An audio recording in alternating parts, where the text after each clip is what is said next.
Saudara, Anda menyaksikan Breaking News Kompas TV. Bersama saya Mario Sarong dan ini adalah visual pencarian korban Ponpes di Sidoarjo yang ambruk dalam pencarian selama 1 minggu atau tepatnya di hari ke-8 sejak terjadi pada Senin minggu lalu. Dan ini adalah visual malam tadi, saudara, di mana alat berat sudah diturunkan untuk menggali reruntuhan untuk bisa mengevakuasi sisa korban yang diduga masih berada di dalam reruntuhan tersebut. Dan saudara, untuk diketahui bahwa kejadian yang sudah berlangsung selama 8 hari ini mendapatkan perhatian khusus dari Presiden Prabowo Subianto, di mana Presiden menginstruksikan untuk mendata kondisi konstruksi bangunan pondok pesantren di seluruh Indonesia. Instruksi ini dikeluarkan sebagai langkah evaluasi pasca robohnya bangunan Ponpes Al-Kozini di Sidoarjo, Jawa Timur. Dan saudara, tadi kita sudah melihat visual malam tadi, dan ini yang Anda saksikan adalah visual terbaru, real time CCTV di Ponpes Al-Kozini Sidoarjo, Jawa Timur, di mana kalau Anda bisa melihat dari visual yang Anda saksikan saat ini, terlihat ada alat berat yang memang diparkir di depan reruntuhan tersebut untuk nantinya digunakan oleh tim penyelamat untuk bisa kembali mengevakuasi para korban yang diduga masih berada atau tertimbun di dalam reruntuhan tersebut. Dan hingga saat ini, saudara, data dari BNPB, total korban terdata mencapai 149 orang dengan jumlah korban selamat mencapai 104 orang, sedangkan korban meninggal 49 orang. Dan data ini terus kita akan update kepada Anda karena memang hingga saat ini pencarian masih terus dilakukan dan tim penyelamat masih terus mengerahkan segala upaya untuk bisa mengevakuasi para korban. Dan untuk mengetahui perkembangan terkini evakuasi korban Ponpes ambruk, kita sudah terhubung dengan jurnalis Kompas TV. Ada Arif Hidayat dan juru kamera Dika Pratama di TKP Sidoarjo, Jawa Timur. Dan juga ada Alfian Rahman serta juru kamera Cilmi Ardianto Fani di RS Bayangkara, Polda Jatim, Surabaya. Kita ke Arif terlebih dahulu. Arif, selamat pagi. Bagaimana dengan suasana evakuasi korban pagi ini? Apakah betul hari ini adalah hari terakhir setelah sepekan masa pencarian dan evakuasinya, atau bagaimana dari informasi yang Anda dapatkan di lapangan, Arif? Selamat pagi Mario dan saudara. Ya, benar sekali, di hari ke-8 proses evakuasi puing dan proses pencarian korban akibat runtuhnya bangunan Musala Pondok Pesantren Al-Kozini di Buduran, Kabupaten Sidoarjo, Jawa Timur ini, sejumlah alat berat kembali dikerahkan untuk bekerja selama 24 jam. Sedang berlangsung saat ini di belakang kami melaporkan saat ini adalah konferensi pers di Posko Tanggap Darurat Badan Nasional Penanggulangan Bencana. Beberapa saat yang lalu disampaikan bahwa pada pukul 00 malam nanti ditargetkan seluruh puing bangunan yang masih tersisa 20% di sisi bagian kanan runtuhnya bangunan pesantren Al-Kozini ini ditargetkan akan selesai, ditargetkan akan bersih, sehingga proses pencarian korban yang diduga masih tertimbun ini bisa dilakukan. Data terbaru yang kami dapatkan dari Posko Tanggap Darurat BNPB, jumlah korban meninggal telah mencapai 50 orang dan 13 orang masih dicari.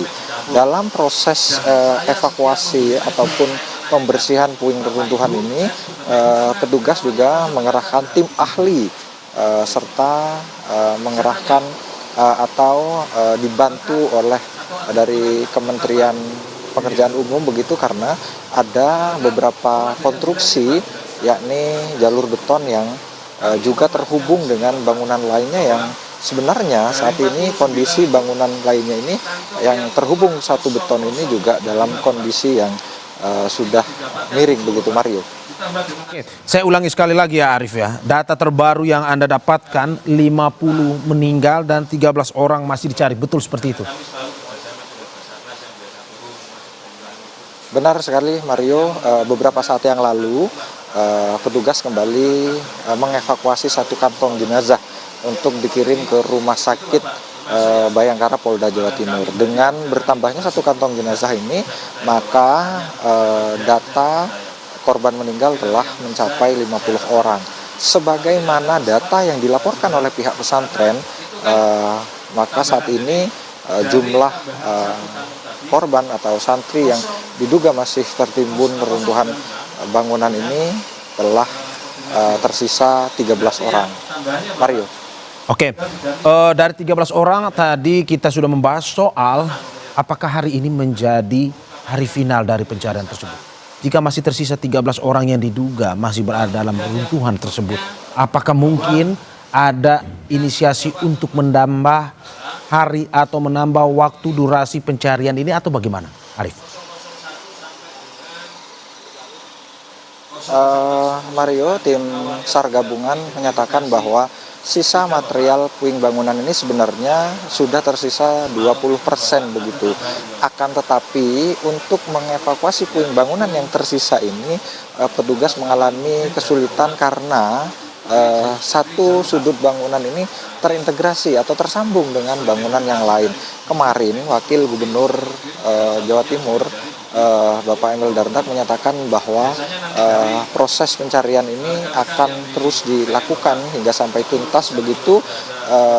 Namun BNPB menargetkan pada malam ini, pada hari ini, pada pukul 00 semua material itu sudah akan dibersihkan dengan mengerahkan seluruh kekuatan potensi yang ada di lokasi kejadian serta seluruh alat berat yang sudah sejak hari kedua di standby-kan di lokasi ini. Dari beberapa penemuan jenazah di 3 hari terakhir, jenazah ini memang terbanyak berada di lantai dasar, begitu Mario. Nah, jika seluruh material ini dibersihkan, maka dimungkinkan jenazah yang tersisa ini dapat segera ditemukan. Mario. Oke, dan apakah hari ini, kalau bisa misalkan menjadi hari final pencarian tersebut, apakah konsentrasi pencariannya akan sama seperti 1 minggu kemarin, dalam arti pengerahan tim penyelamat dan juga pengarahan tim lain untuk bisa melakukan evakuasi, ataukah dengan sisa 20% yang reruntuhan bangunan tersebut mungkin akan lebih singkat, lebih sederhana karena mengingat sudah tersisa sedikit reruntuhan tersebut, atau bagaimana?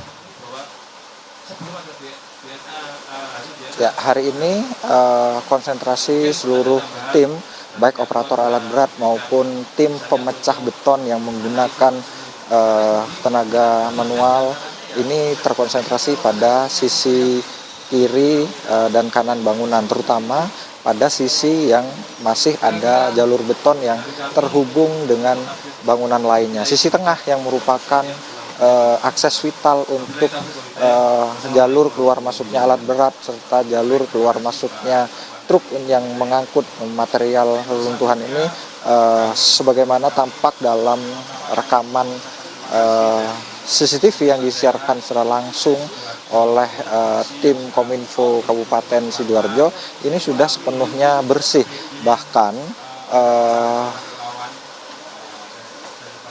musola lama, ya ini tempat imam, itu sudah tampak jelas dan artinya jalur tengah ini sudah selevel dengan tanah atau sudah terbuka seluruhnya lantai dasar. Nah, di titik-titik inilah banyak ditemukan korban pada 2 hari terakhir. Puncaknya kemarin ditemukan hingga 24 korban yang saat ini telah dikirim ke Rumah Sakit Bayangkara untuk selanjutnya diidentifikasi oleh tim DVI. Mario. Ya, terima kasih Arif Hidayat dan juru kamera Dika Pratama atas laporannya, tetapi tahan sebentar karena kita akan ke jurnalis Kompas TV Alfian Rahman serta juru kamera Cilmi Ardiantovani di RS Bayangkara Polda Jatim.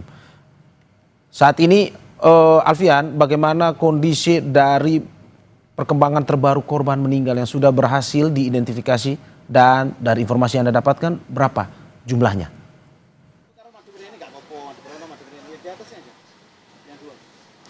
Ya, selamat pagi Mario dan juga saudara. Informasi terakhir yang kami dapatkan hingga sekitar pukul 9 pagi waktu Indonesia bagian Barat, memang masih ada 10 orang yang sudah teridentifikasi begitu terkait jasad ataupun jenazahnya. 5 diantaranya teridentifikasi di beberapa rumah sakit yang ada Sidoarjo sejak hari pertama lalu, seperti di Rumah Sakit Siti Hajar, ada juga Rumah Sakit Notopuro Sidoarjo. Sementara 5 orang jenazah lainnya berhasil teridentifikasi di Rumah Sakit Bayangkara Polda Jawa Timur. Juru kamera saya Cilmi Aderovani, Mario dan juga saudara akan menunjukkan kepada Anda gimana kondisi terkini di Rumah Sakit Bayangkara Polda Jawa Timur, di mana dari 5 orang yang berhasil diidentifikasi tersebut, 3 berhasil diidentifikasi pada tanggal 4 dan 2 orang lainnya berhasil diidentifikasi pada tanggal 5 Oktober kemarin. Saat ini di tempat identifikasi dari jenazah ini masih ada sekitar 44 jenazah yang belum berhasil diidentifikasi dan masih dalam proses identifikasi lebih lanjut. Di sini juga dijaga ketat baik oleh dari pihak kepolisian maupun dari instansi lainnya untuk mempermudah proses dari kerja tim DVI Polda Jawa Timur dalam proses identifikasi dari korban-korban yang masih ada di Kompartemen Dokpol RS Bayangkara Surabaya. Yang Anda saksikan saat ini adalah gambaran terkini di mana para awak media juga masih mencari informasi lebih lanjut terkait kemungkinan adanya tambahan dari jenazah atau korban yang dibawa ke Rumah Sakit Bayangkara. Untuk 2 jenazah yang berhasil diidentifikasi pada minggu petang, Mario dan juga saudara, ini kami dapat informasikan bahwa 1 berasal dari Kabupaten Bangkalan dan 1 berasal dari kota Surabaya. Dan kedua jenazah juga sudah dipulangkan oleh tim DVI Polda Jawa Timur, diserah terimakan kepada pihak keluarga dan akan dikebumikan di alamat masing-masing. Hingga saat ini di Polda Jawa Timur sendiri, tepatnya di Divisi DVI Polda Jawa Timur, masih terus mengidentifikasi 44 kantong jenazah yang datang. Belum ada penambahan kantong jenazah maksud kami yang datang ke Rumah Sakit Bayangkara.